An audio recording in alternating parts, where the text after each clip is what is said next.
मोनफ्रोमबो पस्टनि सायाव 950 रां माने पेमेन्ट खालामनो थिननायखौ जोङो नटिसनि गेजेरजों नुनो मोनदों। बेखायनो मिरु बंशनिफ्राय बे बाथ्राखौ लानानै सोरखाराव थानाय बा खुंथायाव थानाय बिबानगिरि बा दैदेनगिरि बिथांमोनखौ जोङो खावलायनो सानो। बाथ्राया जाहैबाय बे रां खांनानै बिथांमोना मा खालामनो सानदों बेयो मोनसे बिराद गिदिर सोंलु जानानै थाबाय।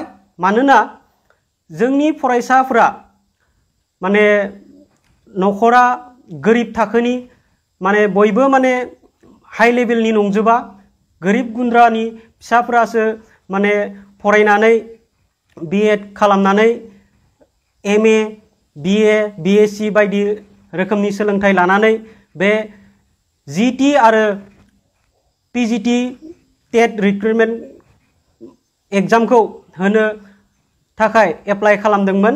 बेखायनो जोङो मिरु बंशनिफ्राय बे मिथिसार बिलाइखौ लानानै BTR सोरखारा नायफामफिननो थाखाय जोङो खावलायहरनाय थाबाय।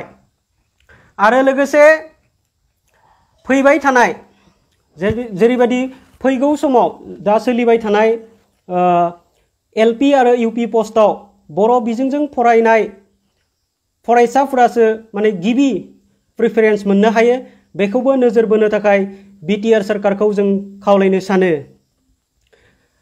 मानोना बर' बिजोंजों फरायनानै फैनाय फरायसाफोरा माने मार्कनि बेलायाव माने गुबुन बिजोंजों फरायनाय फरायसाफोरखौ माने फेर फाथिनो हाया।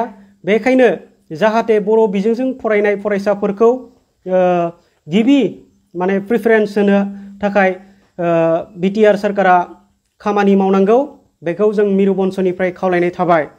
आरो लोगोसे बे बाथ्रायावनो आं मुंख'बावनो सानदों तामुलपुराव जानाय बर' थुनलाइ आफादनि बोसोरारि जथुम्मायाव बे बाथ्राखौ बर' थुनलाइ आफादा मोनसे रिसुलेसन लादोंमोन। बेखौ मानगोनां तरेन बर' सारानो बै समाव आफादगिरि थानाय समावनो माने बे बाथ्राखौ जोंनो फोरमायदोंमोन। ओंखायनो जाहाथे खुंथायाव थानाय सोरखारा बेखौ नायफामफिनो।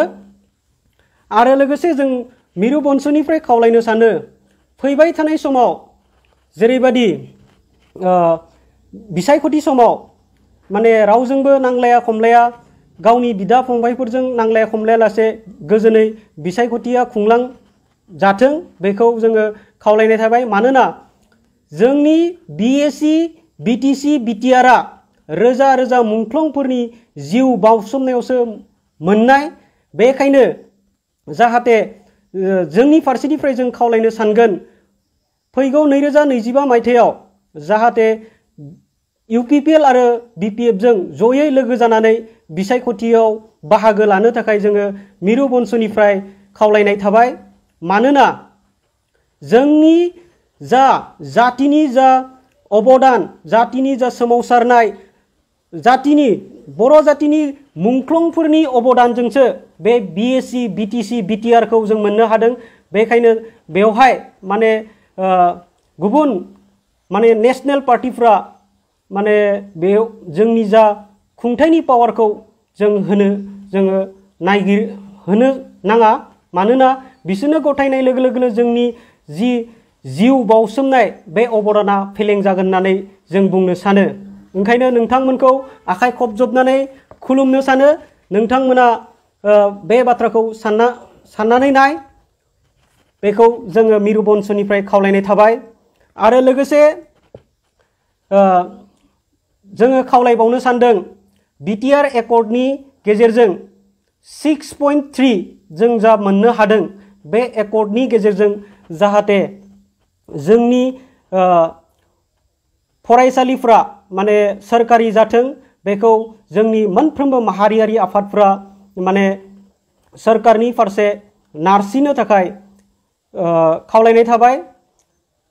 आरो लोगोसे आं बुंबावनो सानदों जेरैबायदि दा सोलिबाय दङ ट्राइबेल बेल्ट एन्ड ब्लकआव जोंनि रैखाथि, जोंनि हानि रैखाथि, बे हानि रैखाथिखौ जाहाथे जों मोनखानाय 1886 चैप्टार 10 आव मख'नाय दङ आसाम लैंड एंड रेवेन्यू बे रेगुलेशन एक्ट बायदियै माने बे हानि मोनथायखौ जोङो थागिबि सुबुंफ्रा मोननो हाथों बेखौ जोङो खावलायनाय थाबाय। बै समाव ब्रिटिश गभर्नमेन्टआ दानानै होनाय बेखौ आसामनि बै समनि बारग' गिबि मन्त्रि रुंसारि गपिनाथ बरदलैया खालामनानै होदों। बेखायनो बे हानि बेलायावबो नोंथांमोना मोजां खामानि मावनो नांगोन अब्लासो जोंनि हानि रैखाथिया थाबाय थागोन।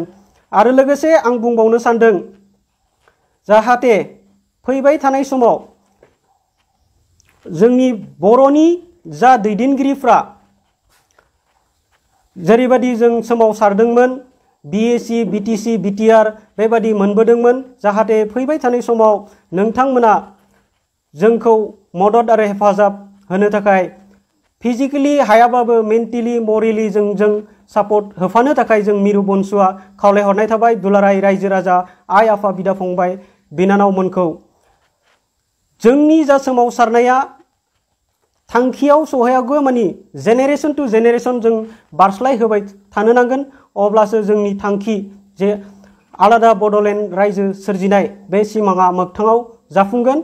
नोंथांमोननिफ्राय हेफाजाब आरो मदद नागिरनानै दिनै आं मिरु बंसुनि सासे मावथि सोद्रोमा जानानै आं बेखौनो खावलायनो सानो जाहाथे नोंथांमोना फैबाय थानाय समाव जोंखौ हेफाजाब आरो मदद होनो थाखाय आखाइ खबजबनानै आं